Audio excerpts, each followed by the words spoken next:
Par exemple, le robot ou des choses comme ça. Et même l'homme augmenté, quoi. Oui. Mais alors, c'est une très bonne question, ça, parce que il y a deux aspects. Il y a l'aspect purement technique, c'est-à-dire je vais faire l'opération que je faisais avec un couteau et un bistouri il y a 30 ans, que je fais aujourd'hui avec une caméra.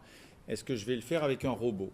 Là, ça, c'est un problème purement technique. Et donc, on aurait envie de dire, même si je suis contre le robot, mais c'est très technique là. C'est pas du tout contre le robot en général, mais contre les robots actuels, parce qu'ils ne sont pas efficaces. Mais la réponse est tout le monde ne peut être que pour le progrès technique. On ne voit pas comment on pourrait dire qu'on est contre des techniques si elles améliorent les soins, si elles améliorent la sécurité, si elles améliorent. Et que finalement, si tu regardes les films d'il y a 30 ans, où le chirurgien, il n'avait même pas de masque, il opérait avec 100 mètres de gants et tout ça, et que dans 30 ans, c'est avec un robot, il est dans une pièce, c'est aseptisé, il touche même pas. Ben, si ça marche mieux, tant mieux.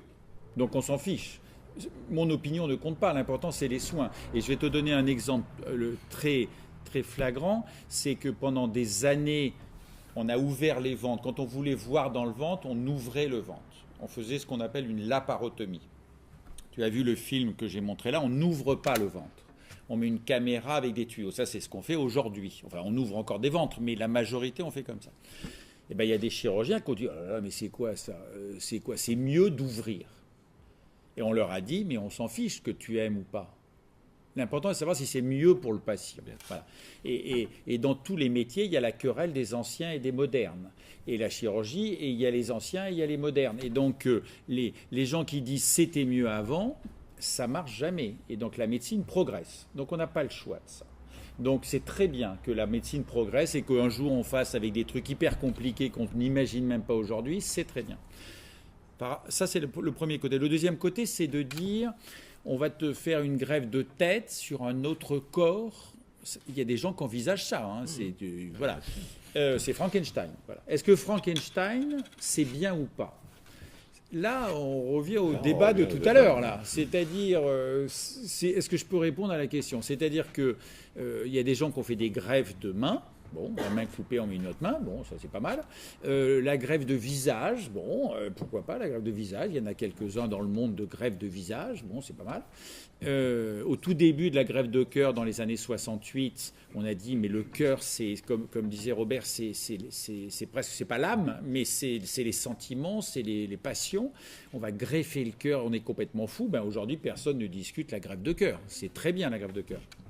Donc je crois que réparer le corps progresse et on fait de plus en plus de choses. Après, si demain on fait des greffes de cerveau, on prend ton cerveau pour le mettre à ta voisine, c'est sûr que je ne sais pas si c'est un énorme progrès. Ça. Je ne dis pas contre ton cerveau, mais je ne sais pas si c'est un progrès. Là, on revient à la bioéthique. Voilà. Donc ça, je peux pas. Je sais pas si c'est les greffes d'embryons, les greffes de cellules. Voilà, je sais pas. Non, parce que je crois que le robot, en fait, aujourd'hui, les robots, ça existe. En fait, ce qui se passe aujourd'hui, c'est que par rapport au film que je t'ai montré, eh ben, les instruments que je tenais avec les mains sont tenus par une machine. Mais c'est un homme ou une femme qui a mis les instruments. Et simplement, au lieu que ça soit mes mains, c'est des bras articulés d'une machine. Et moi, je suis à côté à 2 mètres. Et je manipule, comme une PlayStation, je manipule les instruments à distance. Et donc, je ne touche pas directement, mais je manipule à distance. Et donc, finalement, je suis d'accord, peut-être que le patient il pourrait dire, mais c'est une machine, tout ça. Il faut savoir que quand tu vas dans un avion, tu es déjà rentré dans un avion. 99% du vol n'est pas fait par le pilote. Si tu regardes un film d'un pilote, décollage, atterrissage, vol, il est comme ça, et on voit le palier qui bouge tout seul, et il est comme ça, il discute avec son copain. Et donc tu confies ta vie à quelqu'un qui ne contrôle rien. Donc ça veut dire que c'est pareil. C'est un métier ultra technique, et les métiers ultra techniques, si on démontre que c'est mieux, en médecine, il faut le faire. Voilà.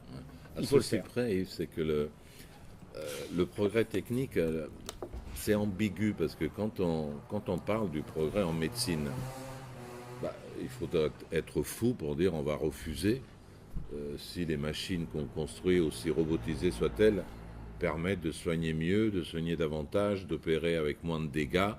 Est-ce que c'est mieux d'avoir une grande cicatrice dans le ventre? Est-ce que c'est mieux d'avoir un petit truc qui va disparaître? Donc tout le monde va dire oui. Moi, ma crainte, c'est que soit fourgué en même temps, que cette raison valable, énorme, acceptée par tous, d'autres motivations plus suspectes. C'est-à-dire qu'on peut augmenter l'homme, non pas pour qu'il vive, pour qu'il guérisse de sa maladie, mais par exemple pour qu'il vive éternellement, ou pour qu'il court plus vite, ou pour qu'il soulève des poids plus facilement, ou pour que les portes s'ouvrent devant lui. Je ne me rappelle plus du nom du type qui s'est greffé plein de trucs, et lui il avance et tout s'ouvre, les portes, les fenêtres, sa voiture se met en route. Lui il fait rien, lui il a plein de trucs partout, donc il téléphone même pas. Donc là c'est compliqué. Est-ce qu'on va faire quelque chose, on va greffer dans un cerveau peut-être quelque chose qui puisse aller faire plus vite que Usain Bolt? Est-ce qu'on va le faire ça? Mais il y a plus grave même. Pour qu'on court le 100 mètres en 8 secondes. Et après on va le courir en combien? En 7, après en 6, après en 5, après en 3 secondes. Et dans 10 siècles, on va courir le 100 mètres en 0 secondes. C'est-à-dire sans bouger. Non, mais il y a même plus grave qui est ce qu'on appelle la médecine prédictive. Ben oui. Voilà. La médecine prédictive, c'est de dire on va éliminer... On est dans ce qu'on appelle l'eugénisme, c'est-à-dire on va éliminer, aujourd'hui on le fait ça, la trisomie 21. On élimine la trisomie 21, ça s'appelle de l'eugénisme ça. Hein. C'est comme ça.